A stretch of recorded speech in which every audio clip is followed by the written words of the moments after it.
পৌষ মাস, শীতটা বেশ ঝাঁকিয়ে বসেছে। গেল বছর থেকে এবছর শীতের প্রকোপটা অনেক বেশি।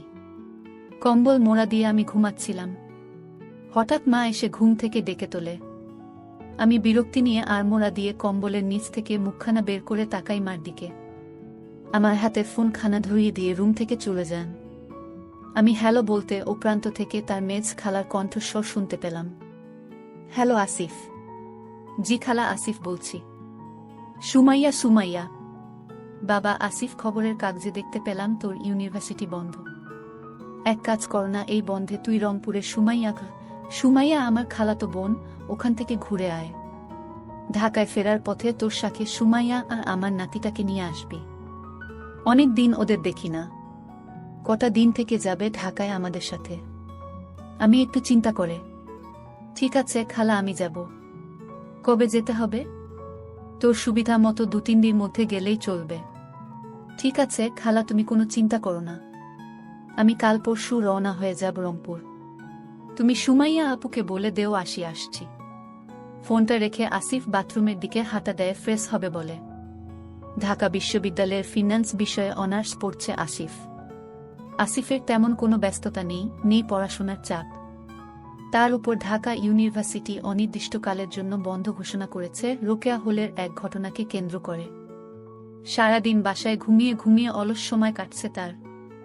সকালের নাস্তা করে আসিফ কমলাপুর রেল স্টেশনে চলে যায় রংপুর যাবার টিকিট কাটতে। আসিফদের কাজিনদের মধ্যে সুমাইয়া বেশ সুন্দরী। বিয়ের আগে সুমাইয়ার অনেক ভালো ভালো বিয়ের প্রপোজাল আসত। শ্যামা 5 ফিট 5 ইঞ্চি লম্বা, গায়ের রং উজ্জ্বল ফর্সা, আর শরীরের গঠনও বেশ ভালো, যেন ছেলেদের আগুন ধরাত। পাড়ার সব বয়সী ছেলেরা পাগল ছিল সুমাইয়ার জন্য। সুমাইয়ার বাবা হঠাৎ করেই সুমাইয়ার বিয়ে ঠিক করে ফেলেন এক বিসিএস ক্যাডার ছেলের সাথে। পাত্রের বয়স একটু বেশি, 36, আর সুমাইয়া 22 বছরের পরিপক্ক এক রমণী। 14 বছরের গ্যাপ খুব একটা বড় সমস্যা হয়ে দাঁড়াল না সুমাইয়ার পরিবারের কাছে। কিন্তু সুমাইয়ারও ওই বিয়েতে একদম মতো ছিল না। ভাগ্য নাকি নিয়তি, সুমাইয়ার বিয়ে হয়ে যায় সেই বিসিএস ক্যাডার ছেলের সাথে। সুমাইয়ার হাজব্যান্ড মুনির সাহেব খুব ভালো মানুষ। মুনির সাহেবে এখন রংপুর জেলার জেলা প্রশাসকের দায়িত্বে আছেন। বর্তমানে সে ট্রেনিং 8 মাসের জন্য দেশের বাইরে গেছেন। বিয়ের পরের বছর সুমাইয়ার কোল জুড়ে আসে ফুটফুটে একটি ছেলে সন্তান। দেখতে দেখতে ছেলেটা বড় হয়ে যায়। নাম রাখে শাবাব। শাবাব এখন ক্লাস 2তে পড়ে। শাবাবের এখন বার্ষিক পরীক্ষা চলছে, শেষ হবে কদিন পরে। তারপর দিন আসিফ তার লাগেজ গুছিয়ে রওনা হয় রংপুরের উদ্দেশ্যে। এসি কেবিন, শোবার জন্য স্লিপার আছে। বেশ আরামদায়ক জার্নি, তবে অনেক লম্বা সময়। দেখতে দেখতে 12 ঘন্টা চলে গেল। সকাল 11টার দিকে আসিফ রংপুর রেল জংশন স্টেশনে পৌঁছাল গেল। আসিফের জন্য সুমাইয়া রেল স্টেশনে গাড়ি পাঠিয়েছিল আসিফকে রিসিভ করতে। আসিফ আগে কখনো রংপুর আসেনি। নতুন শহর, তার উপর আবার প্রচণ্ড ঠান্ডা পড়েছে। নতুন পরিবেশ, নতুন শহর দেখতে দেখতে আসিফ জেলা প্রশাসকের বাংলোত চলে আসল। বাংলোটা বেশ অনেকখানি জায়গা নিয়ে করা হয়েছে। পুরো বাংলোটা প্রাচীর দিয়ে ঘেরা। বাংলোর সামনে সুন্দর সুন্দর বাহারি রকমের ফুলের বাগান করা হয়েছে। বাংলোর চারপাশে সারি সারি বিভিন্ন রকমের ফলের গাছ। পাখির কিচিরমিচির শব্দ। শহর থেকে একটু দূরে নিরিবিলিতে খুব সুন্দর করে সাজানো বাংলোটি। জেলা প্রশাসকের বাংলো বলো কথা। গাড়িটি বাংলোর ভিতরে আসার পর সুমাইয়াকে বেরিয়ে আসতে দেখল আসিফ। প্রায় 4 বছর পর সুমাইয়ার সাথে আসিফের দেখা। সুমাইয়া ওদিন জর্জেটের শাড়ি পরেছিল। শাড়িটি উপর থেকে একটা শাল দিয়ে জড়ানো। আসিফ গাড়ি থেকে নামার পর সুমাইয়া দুহাত এগিয়ে দিয়ে আসিফকে। সুমাইয়ার বিশাল আসিফের বুকে চাপ খেল কয়েক সেকেন্ডের জন্য। নরম পেয়ে আসিফের একটা কাঁপনি দিয়ে ওঠে। নড়েচড়ে ওঠে, দাঁড়াতে শুরু করে। মুক্ত হবার সময় সুমাইয়ার গায়ের চাদরটা খুলে যায়। সাথে সাথে সুমাইয়ার হাতা আসিফের চোখ সুমাইয়ার দিকে আটকে যায়। সুমাইয়া সেটা বুঝতে পেরে শালটা পেঁচিয়ে নেয় গায়ে। আসিফের কাছে জানতে চাইল পথে কোনো সমস্যা হয়নি তো। আসি না সূচক উত্তর দিল। আসিফের প্রতি একটা বিশেষ দুর্বলতা আছে। পেয়ে আসিফের মনটা চলে যায় সুমাইয়ার দিকে। দৃষ্টিতে সে সুমাইয়াকে অবলোকন করতে থাকে। সোমা আসিফকে পুরো বাংলোটি ঘুরিয়ে দেখাতে থাকে। বাংলোটা 3 তালা। নিচে তালায় ড্রয়িং, ডাইনিং আর কিচেন রুম আছে। দোতলায় মাস্টার বেডরুম ও আরও 3টি রুম আছে। সবগুলো রুম বেশ বড় বড়। বাংলোর 3 তলায় স্টোর রুমের মতো কিছু রুম আছে। তার উপরের তলায় ছাদ। পুরো বাংলোটি খুব সুন্দর পরিপাটি করে গুছানো। সুমাইয়া আসিফকে পুরো বাংলোটি ঘুরিয়ে দেখাল। তারপর দোতায় একটি রুম দেখিয়ে আসিফকে ফ্রেশ হতে বলল। আসিফ তার থাকার রুমটি এক ঝলক দেখে নিল। একটা অ্যাটাচ বাথরুমও আছে সাথে। রুমে একটা কিং সাইজ খাট, তার পাশে আলমিরা ও ছোট একটা টেবিল। আসিফের বেশ পছন্দ হলো নিজের রুমটি। দুপুরের খাবার দেয়া হয়েছে। আসিফকে নিচ তালায় খেতে ডাকে সুমাইয়া। সুমাইয়া দুপুরের শাওয়ার নেয়ার পর কাপড় চেঞ্জ করে হালকা গোলাপি রঙের মেক্সি পরেছে। চুলগুলো তখনও ভেজা।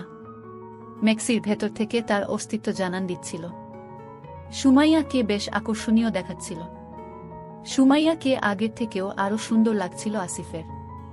মনে হচ্ছিল সব রিলেশন বিসর্জন দিয়ে সুমাইয়াকে বউ বানিয়ে নেয়। কিন্তু তা কি আর সম্ভব? বয়সে আসিফ সুমাইয়ার থেকে 5 বছরের ছোট। তাকে কি বউ করার ব্যাপারে বড় ছোট কোনো ব্যাপার না। কিন্তু কেমন করে? আসিফ দুপুরের ভাত খেতে খেতে চিন্তা করতে লাগল কেমন করে সুমাইয়াকে বলবে। দুপুরের ভাত খাবার পর আসিফ ছাদে উঠে একটা সিগারেট ধরায়। শীতের আমেজ সিগারেটে টান দিতে আসিফের বেশ ভালোই লাগছিল। ছাদে কিছু কাপড় শুকোতে দেয়া হয়েছে সারিবদ্ধভাবে।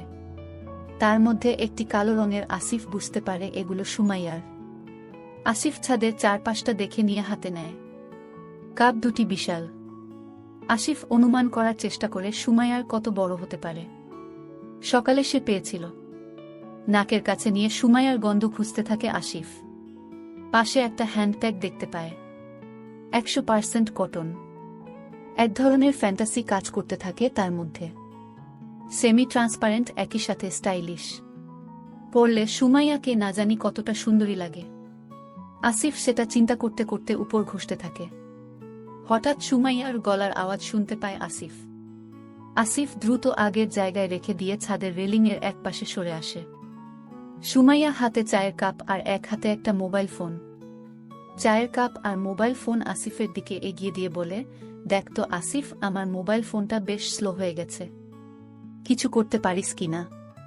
আসিফ সুমাইয়ার ফোনটা হাতে নিয়ে অপশনগুলো দেখে ঠিক আছে কিনা। Android handset. মোবাইলটা হাতে নিয়ে আসিফ কৌতূহলবশত কল লিস্ট দেখতে থাকে। রাত 2টার সময় মুনির ভাইয়ের পিএস কোনো সুমাইয়াকে ফোন করবে। আসিফ কল ডিউরেশন দেখে।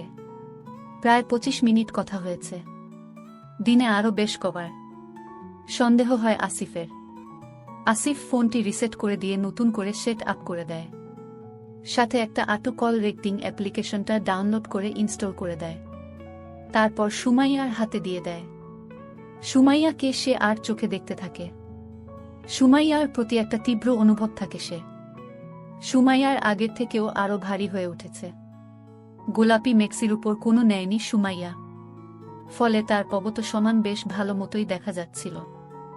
আসিফ যেন তা চোখ দিয়ে গিলে খেতে থাকে। এই শীতের রাতে সুমাইয়ার মতো সুন্দরী নারীকে পেলে মন্দ হতো না। পাগল বানিয়ে দিত আসিফ। তার জন্য রাস্তা খুঁজতে থাকে আসিফ। রাতে একটু আগে ভাগে ঘুমিয়ে পড়ে আসিফ। রাত 2টার দিকে হঠাৎ তার ঘুম ভেঙে যায়। সে ঘুম থেকে উঠে পানি খাবার জন্য নিচে নামে আসতে থাকে। হঠাৎ শ্যামা এবং পুরুষ কণ্ঠস্বর শুনতে পেয়ে থেমে যায়।